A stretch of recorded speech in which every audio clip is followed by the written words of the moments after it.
جو دورے ہونے جا رہے ہیں پاکستان آلریڈی ڈپلومیسی میں ہم نے بہت بار پروگرام میں ڈسکس بھی کیا کہ پاکستان کی جیت ہوئی مختلف فرنٹس پہ and this is one of them. یہ کتنا بڑا ہونے جا رہا ہے پاکستان کے لیے یہ والا جو ایلیمنٹ ہے کہ وزیر اعظم کا خود دورے کرنا مختلف ممالک کا؟ دیکھیے ہمیں بہت عرصے سے صرف اس گورنمنٹ میں نہیں، اس سے پچھلی گورنمنٹ کے اندر بھی، اس سے پچھلی گورنمنٹ کے اندر بھی جو نون لیگ کی پہلی گورنمنٹ تھی وہاں سے آن ورڈز، بلکہ مجھے کہنا چاہیے کہ پیپلز پارٹی کی جو 2008 کی گورنمنٹ تھی اس کے بعد سے پچھلے 15 سال کے اندر ایک نیریٹو کریٹ ہوا اس ریجن کے اندر، جس نیریٹو کو ایران نے بھی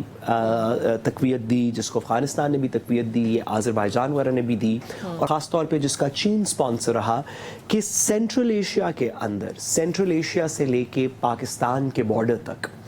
اس ریجن کا ایک اپنا الائنس ہونا چاہیے، ایک ایسا الائنس جس میں چیزیں آپ جیسے کہ آپ نے دیکھا ہی ہے پچھلے دنوں کے اندر چین نے افغانستان اور پاکستان کے ساتھ مل کے سی پیک کو افغانستان اور ایران کے اندر بھی مزید ایکسپینڈ کرنے کی بات کی، جو بھی پاکستان کا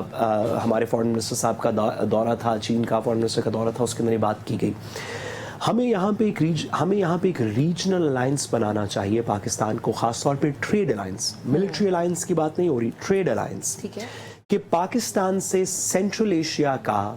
کنیکشن کیا ہوگا، جس کے اندر ایران بھی ہو، جس میں افغانستان بھی ہو، جس میں تاجکستان بھی ہو، آذربائیجان بھی ہو، یہ پوری ریجن ہو افیکٹولی ٹرکی تک کنیکٹ کرنے کے لیے، سینٹرل ایشیا تک کنیکٹ کرنے کے لیے، جہاں سے آگے یورپ شروع ہو جاتا ہے. بالکل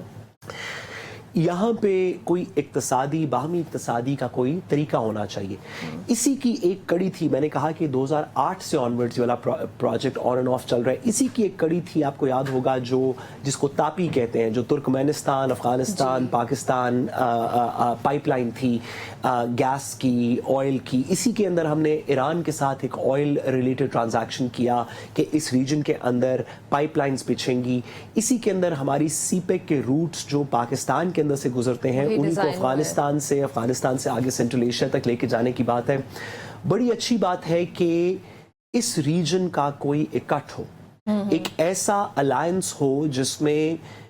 ہم نیسسریلی کوئی انڈیا کے یا کسی کے خلاف ملٹری الائنس نہیں کریٹ کریں. اسی کا الائنس ہو جائے تو بڑی اچھی بات ہے. ویسے بھی یہ ملٹریلی نیوٹرل رہیں گے یہ ممالک، لیکن اگر اکنامک الائنس ہو جائے، اگر معیشت کا، اقتصادیت کا کوئی الائنس ہو جائے، تو یہ پاکستان کے لیے بھی بڑا اچھا ہے، ہماری فیوچر اکانومی کی گروتھ کے لیے بھی بہت اچھا ہے. اور نیچرلی اس طرح کے اکنامک اور ٹریڈ الائنسز کی وجہ سے کل کو جب کشیدگی بارڈرز کے اوپر بڑھتی ہے تو وہ ملک جو آپس میں تجارت کر رہے ہیں، وہ ملک جو آپس میں کسی الائنس کا حصہ ہوں، وہ ایک دوسرے کو ملیٹریلی بھی اور ڈپلومیٹکلی بھی سپورٹ کرتے ہیں اکانومی کے ساتھ ساتھ. تو بڑا اچھا انیشیٹو ہے. اللہ کرے کہ اس کے اندر پاکستان کو کامیابی ہو اور اس ریجن کا ایک اچھا الائنس بنے. ٹھیک ہے.